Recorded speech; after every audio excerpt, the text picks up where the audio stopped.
We're on a Friday morning and it's another very bright and sunny day here at the nurseries. Fairly warm I suppose for the time of year, but then you can see the trees moving breezily. First of all, I need to do a massive sorry to Karen. Karen, I called you Sue yesterday.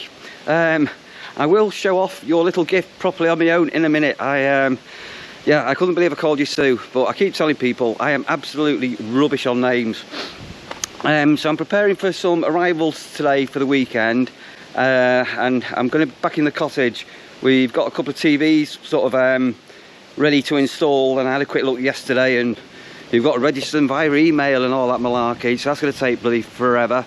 And then I just need to work out how the aerial system works in the cottage. So yeah, let's see what today brings, shall we? Well, that's another exciting thing I must remember. I need to book in 2 septic tanks that need emptying for the yeah, that'll be the last empty of the season. Doesn't my garage look bare without the mowers in it? Yeah, goodness me. How long am I going to be mowerless? That's the question. How long? Right, let's go into that office. Right, so let me try and do this properly and get the names right, shall we? Night before last, Karen, who's on one of our seasonal pitches, lovely couple that's staying with us, bought me a gift. So some of you will remember I had a little elephant bought me it must be a couple of months ago now, called Mumby. And Karen, not Sue, that's Karen, bought me this little fella. You can see him here.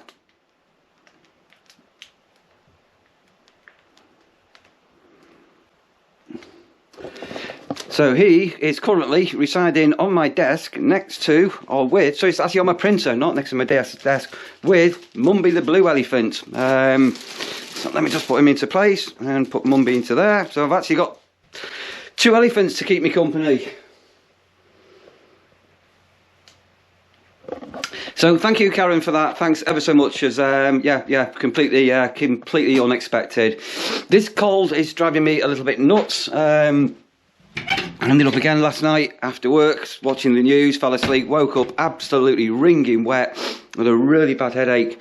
Anyway, I've had a semi-bit of a lie-in this morning, and I just feel a bit chesty now, but this cough that I've had seems to have gone. And no, I'm absolutely convinced it's not COVID before anybody says you've got a COVID. It's just, I think, was it last week when I got soaking wet again? I think I just caught a chill somewhere along the line.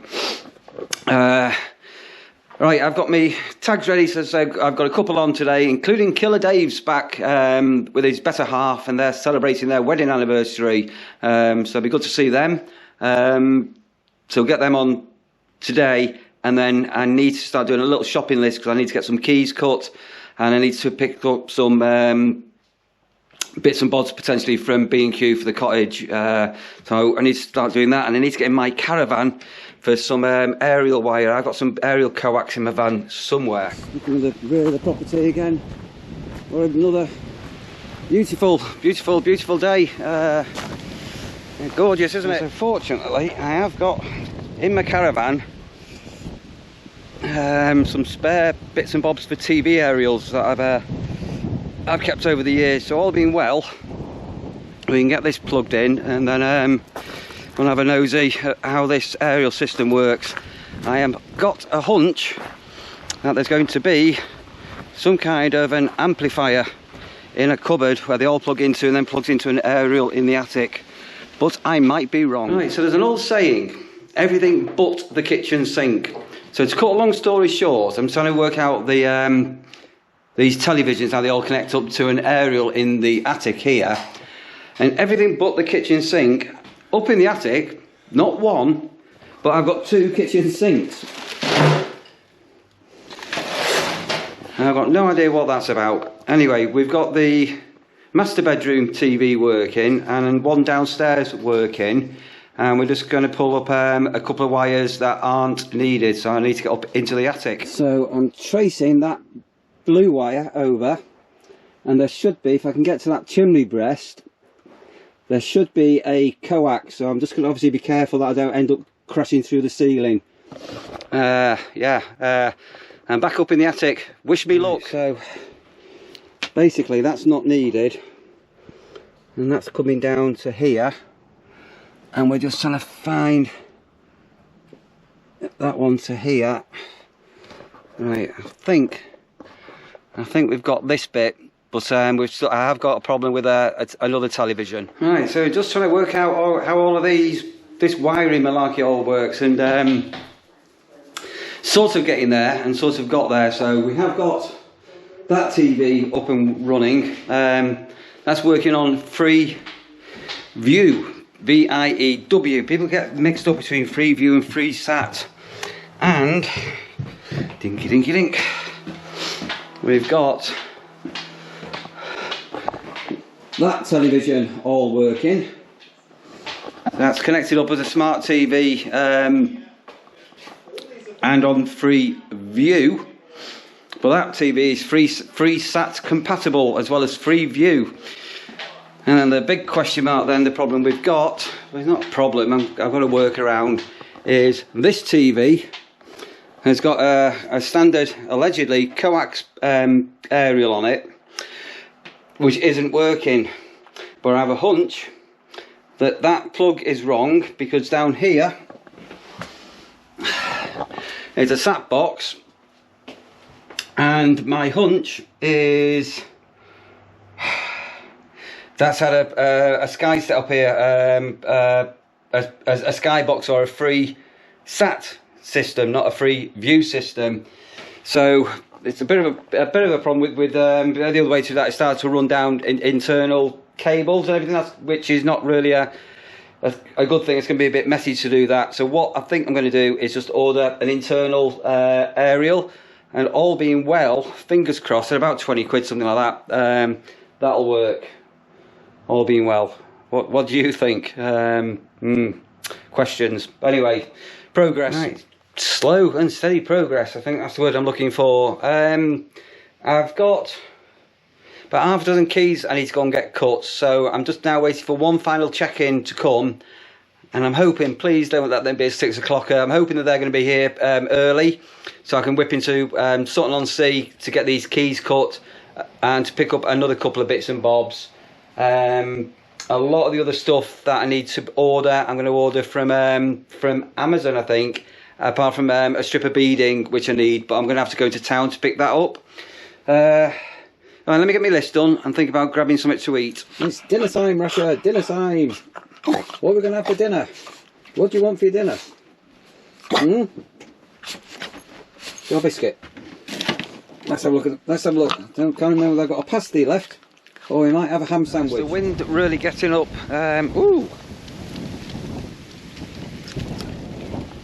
So I've just had a text message that the last person that I'm waiting for is stuck in a traffic jam, and they're about 20 miles away, which is probably about an hour and a half. So I'm going to take a risk and I'm going to leg it now to Sutton-on-Sea, and all being well, it'll be a quick key cutting session and get back before they arrive. Right, so I actually made it into Alford and managed to get all these spare keys cut. I went and left my little note. I mentioned earlier I'm a list writer, so fingers crossed. It's all in the head, and I've got them all cut that I need to cut. Back to the site, and all being well, I'll be there ahead of this this one arrival that I'm waiting for. And then let's get the keys sorted out and new key rings on, etc. Right, so back we are, and let me go and try keys and label up. So I've got a couple actually for the touring site, and most of them actually for the cottage. So I've got spares of everything, and all being well, I've not messed anything up, but we'll wait and see.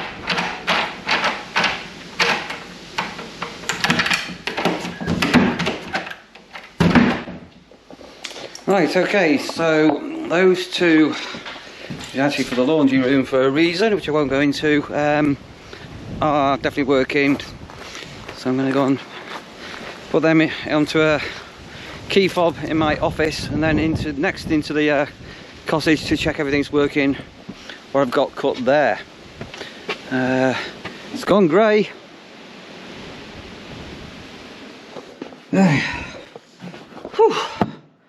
Right, many a key cut and many a key labelled up, And amazingly, many a key working. Result. Oh. Right, there we are, grey. And so the people that were only 20 miles away, expected to be an hour, are still not here. They've been following the sat nav, and now I've hit the bridge down the bottom of the lane here that's closed. So they're going to have to, they have phoned me up fortunately, they're going to have to turn around, go all the way over to Alford, jump on the A52 and come through Mumby. So I'm still hanging on for the final check-in. Right, I'm just going to close that up, and then I remembered something that I mentioned the other day, which I'll come back to. I need to find the video and the comment. What made me smile? It was, oh my golly, gee whiz. Right, I'm going to put a raincoat on and waiting for the final check-in. Check out the weather. Well, again, I did this yesterday. Look at that. Oh.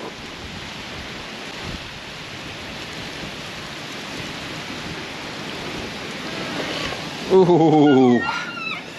Right, come on, people. I'm going to go out and stand outside and check them in that. Right, so Thorn Apple. What do you know about a thorn apple? I'm just trying to look when this was. So before I started wardening, I used to sort of grow things in my back garden. So that would be obviously usual vegetables, and then I started doing like pumpkins and courgettes and things like that. And we've had a couple of strange things grow in the garden. Anyway, I'm just looking at the date of this. This is 2018, October the 7th. Sorry, that's a coincidence, absolute coincidence. We had this plant that sort of mutated in our garden, and it was going on and on and on. It was like, as I say, it was like a pumpkin, but no pumpkins, with these little like thorny things that were coming out and everything. And after a bit of time, we actually identified it as being a thorn apple. And we still don't know to this very, very day how it got here. And a thorn apple is very poisonous. You can kill people with it. And we've had some really funny comments. But the reason why this prompted up was recently, and I'll screen grab the comment and insert it here now. Right, and so that comment read, "It's very poisonous," she says, as she caresses and sexually assaults the plant. Sexually assaults the plant. Right, here's Sandra in our garden, and this is a bit of a weird clip. Talking about the thorn apple that grew. Have a look at this this little clip, and go on, comment below. What do you think about it? Right, so we have a mystery in our garden. This year we have successfully grown courgettes.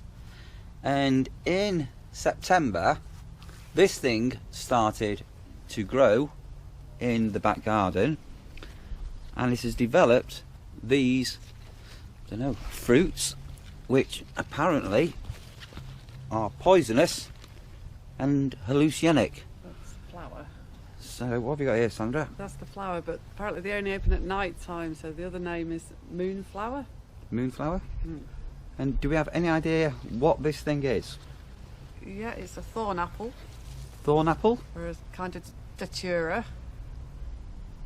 And yeah, and it has seeds. When these pods ripen, it has seeds. And apparently they're toxic. Toxic? And hallucinogenic. Hallucinogenic? Hallucinogenic. What does... Okay, and are they native to this country? Yeah, it's related to deadly nightshade or belladonna, that kind of thing. Okay. It's still an Acacia family, like tomato. So again, if you look at these, would you call them fruits? Yeah.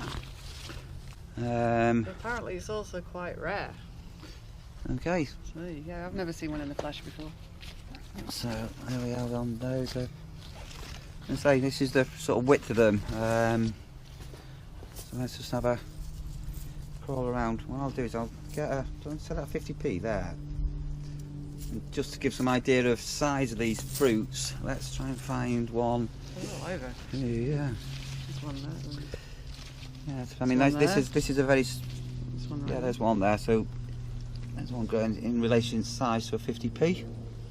And as I say, this whole thing is full of them. So one of life's mysteries. What are we going to do with it, Sandra? Because it started, it's a bit like a triffid to take over the garden. What shall we do with it? Well, we're going to keep it for a wee while because my herbalist friend would like some of the seed. Okay, right. See if we can shed any more information on how it actually got here, because we've not planted any seeds for this. Historically, we used to have chickens where this is. There used to be a chicken run. So whether it's come out for some seed from chicken food in the past, we have got no idea how this was grown. Or a wild bird. Possibly a wild bird even. There we go. Right, just no idea where these final people have got to. It was almost 2.5 hours ago. They were 20 miles away, and they'll be just over an hour. And then they've ended up getting stuck on these road works. This road closed, which I heard from them, and they're still not here. Right, I'm just going to quickly flip into the van, say hello to Russia. Oh dear, I'm thinking about what I'm going to have for my tea. Right. So, they should have been here. I think they said, how was it? I can't remember what time it was. Anyway, it's 10 to 5 and they have eventually managed to find us and everything. So, yeah, and it is really grim. So I'm just going to go and double check everything is locked up in the cottage. Lock up here and everything like that, and that's going to be a wrap today. That's again just a messy day. Basically most of the afternoon consisted of waiting for an arrival. Right, if you're new here and you found my channel, thank you. Give me a little video, a little thumbs up would be wonderful. If you've already done so, you can subscribe down there below and hit that notification bell. Yeah, and you there, have an absolute wonderful evening if you're watching this in the evening. Take care, behave, and I'll catch you soon. Bye.